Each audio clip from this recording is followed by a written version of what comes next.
When you let go, everything comes. Master Taquan watched the garden with the same calmness as one observes the flow of a river, expecting nothing, holding on to nothing. Beside him, the young disciple Ren clenched his fists. He had trained, meditated, fasted, yet peace still eluded him. "Master," he finally said, breaking the silence like a stone thrown into a pond. "Why can't I find what I've been searching for?" Taquan said nothing. He simply pointed to a small tree whose leaves danced lightly in the wind, without resistance. "Do you see that tree?" he asked at last. "It doesn't try to attract the wind, nor hold on to it. It simply is. And that's why the wind comes to it." Ren frowned, not fully understanding. But inside, something shifted, like a tight rope loosening after being pulled too hard. "What if I stop searching?" he whispered. Taquan smiled silently, as if that was the very question the wind had been waiting for. Ren spent the following days in silence, trying to understand the master's words. Yet, every attempt at not searching ironically became just another effort. He told himself, "Today I will expect nothing." But by the end of the day, he hoped he had succeeded in expecting nothing.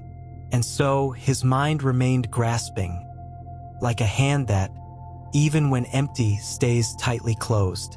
One afternoon, while sweeping dry leaves, Ren stopped and looked up. The wind blew steadily, yet some leaves resisted. They didn't fall. They clung to the branches as if afraid of the void.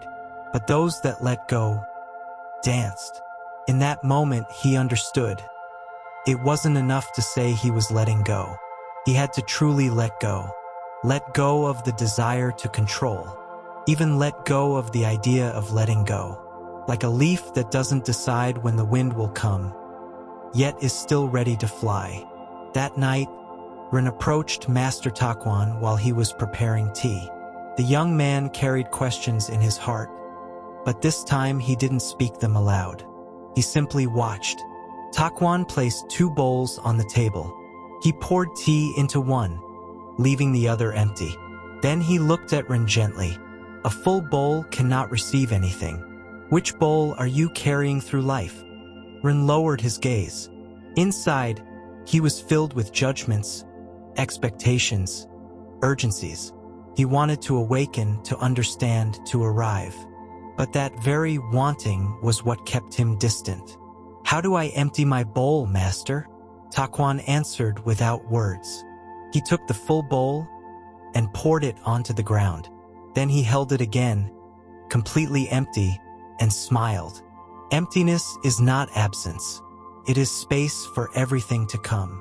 Ren took a deep breath, and for the first time in a long time, he wanted nothing. He simply felt. The days passed, and Ren no longer searched for signs or answers. He didn't force meditation or count his breaths. He simply was. He watered the plants without thinking about their growth. He walked without thinking about arriving. He slept without wanting to rest.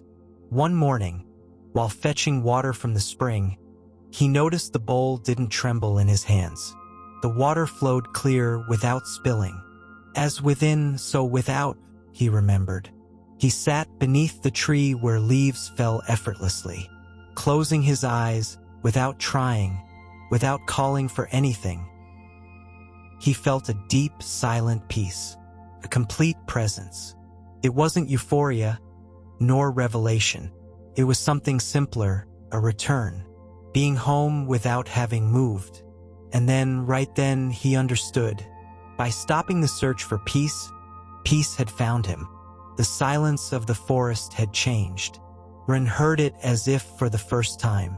No longer did he perceive it as emptiness, but as a gentle language that embraced him without words.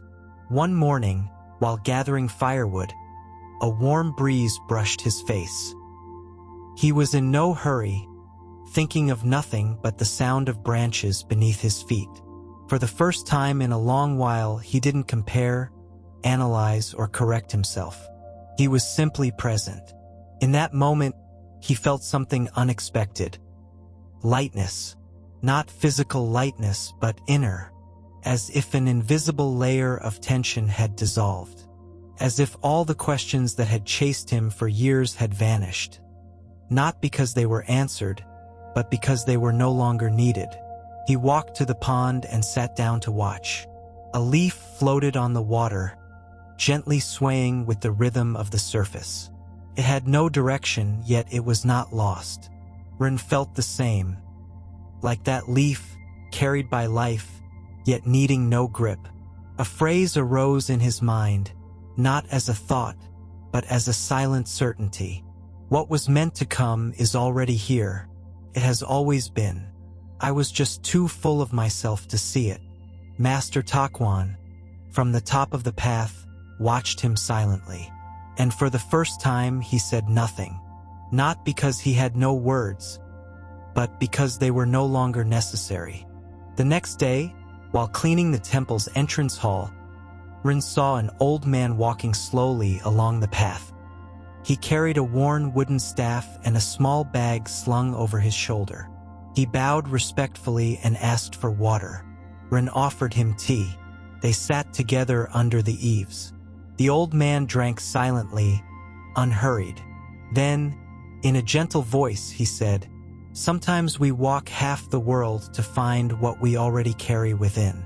But until we let go of everything, we won't see it." Rin nodded without words. He didn't need to explain anything about his inner journey.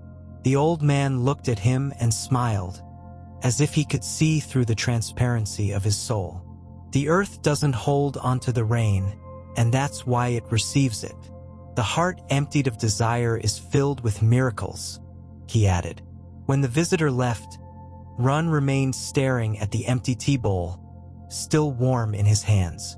He understood that every moment could be a gift if he demanded nothing from it. Letting go was not giving up.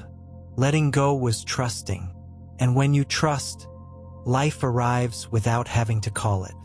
One clear night, with the moon hanging like a lantern in the sky, Ren stepped out of the temple and walked to the old stone bridge.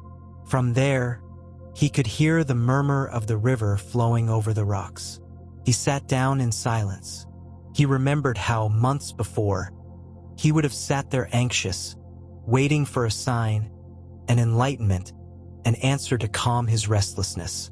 But now he expected nothing. The river flowed effortlessly. It didn't ask the rocks to move aside. It didn't complain if the path was narrow.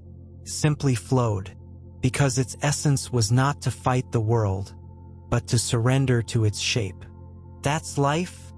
Ren whispered, not knowing who he was speaking to. "It doesn't come when you demand it, but when you make space for it to arrive." A leaf fell gently onto the water. It offered no resistance. It was received. And in Ren's heart, he understood everything. He didn't need to change the world, nor himself, nor the moment. He only needed to be, without fear, without pressure, without attachment. And in that being, everything else arrived. The next morning, Master Takwon approached Run as he gathered the day's first fallen flowers. The young man didn't look up or speak. He simply offered a flower in silence. Takwon received it gently, gazed at it, and said, "You're not waiting for anything anymore, are you?" Ren shook his head with a slight smile. Not because he had no human desires, but because he no longer clung to them. He had learned that fulfillment is not what you obtain, but the space you allow within yourself for what must be to be. "I've stopped running," he murmured, "and everything has come walking." Takwon nodded, his eyes filled with calm light. He had watched the process without interference, like the sun watches a flower bloom, without touching it, yet giving it warmth. Ren took a deep breath. The world was still the same, but he no longer held it tightly in his chest. Now he let it flow, and in that flow, everything found its place. Everything he sought, he found. not by reaching out, but by opening up. Because when you let go, everything comes.